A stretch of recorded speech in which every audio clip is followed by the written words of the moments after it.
कि किरदार ये हैं, दूसरे के किरदार शायद आप होंगे या तीसरे, लेकिन यथार्थ पर निहित है। और मुझे बताइएगा कि कभी आपने इसके पहले ऐसी कविता सुनी है या नहीं। इसका शीर्षक है व्योम प्रस्थान। स्वप्न देखा था मैंने। पंडित जी उठिए, पंडित जी उठिए, उम्र पूरी हुई, चलिए।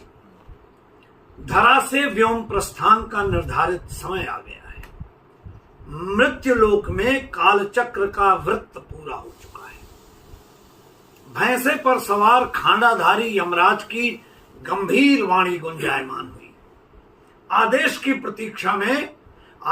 प्रतीक्षा में साथ थे पद्म पुराण जनित चित्रगुप्त जी अपने बलिष्ठ यमदूतों के साथ। मैं भौचक्का सा भोल पड़ा। प्रभुवर यमदेव, आपका आगमन अहोभाग्य, शिरोधारी आदरेय, परंतु इस निमिष आपकी वेदना क्या है? जिसके उर से मैं निकला हूं, जिसने भगवान राम को पैदा किया है, उसमें क्या ऐसी कमी है कि वो उसको हेठी मानते हैं? तो सुने आप।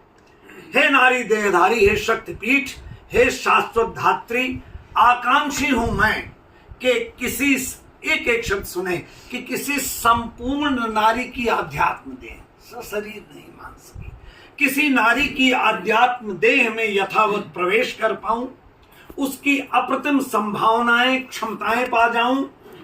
अपनी कोख से तब सीता, उर्मिला, राधा, अनसुईया, गार्गी, अहिल्या, मीरा, सावित्री, पद्मिनी, झांसी की रानी को पुनः पैदा कर सकूं।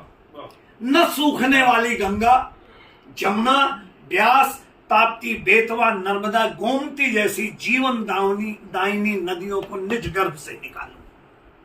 अरे ऋषि, वशिष्ठ, भारद्वाज, विश्वामित्र, व्यास, दुर्वासा, भगीरथ, हाँ श्री राम, लक्ष्मण, श्रवण, कर्ण, हरिश्चंद्र, शंकराचार्य, गुरु नानक, महाराणा प्रताप, शिवाजी, अशफाक, आजाद, भगत सिंह, सुभाष बोस, शास्त्री, अब्दुल हमीद, अब्दुल कलाम जैसी होनहार, कालजयी, अमर, संतति जल नारी जनित आभामयी युगीन प्रखर मान्यताओं को पुनः परख निरख कर सजूं। उनके अवसाद अपमान के हर वेदनामयी पल को पुनः लावण्यमयी गरिमा बनाऊं। अब वो सुनिए जो इसका केंद्रीय विषय है कि पराजित होते राजा दशरथ के रथ की धुरी बन जाऊं, नारी बनकर।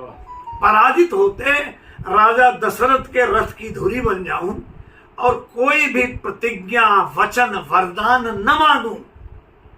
एक और महाबली अंजनी पुत्र की गर्भधारिणी बनूं, जो सूर्य देव की अथाह उष्णता को शून्य करके, निगल करके कौतूहल बस माता के मनोरंजन का कारण बन सके। नारीत प्रभुता से अक्षुण पौरुषेय का नया अध्याय, नूतन विधान रचूं।